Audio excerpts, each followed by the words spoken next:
Pagkatapos nito, wala nang makakapigil sa akin na pag-alis ng Pilipinas kasama si Fatima. Anyway, I have to go, Rachel. Bye-bye. Tama ba itong narinig ko? May plano kang umalis ng bansa? Chismoso din pala mga abogado. Tinatanong kita bilang asawa mo, hindi bilang abogado. Bawal ba mag-abroad? Anong mapapala mo sa pag-a-abroad? Eh, bulag ka naman. Ako wala. Si Fatima meron. Para sa kanya to, Miguel. Kasama mo si Fatima? Eh, ba't di ako kasama? Tanungin mo sarili mo. Okay, fine. Pero siguraduhin mo lang na babalik kayo. Oras na malaman ko na may iba kang plano, hindi lang ako yung makakalaban mo.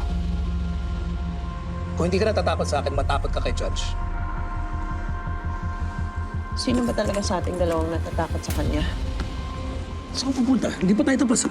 Tawan mo nga ako. I see you're staying here. Tingnan mo ako, nasasaktan ako.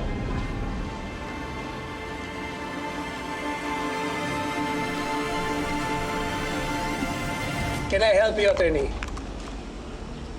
Sasama ko sana si Mrs. Aguirre sa foundation, attorney. At sino ka naman para samahan ang asawa ko sa foundation? Hindi ba sinabi sa'yo ni Dad? Kami ni Attorney Abra ay partners na. What?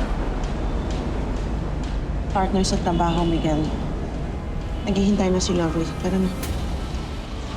Mrs. Aguirre, attorney.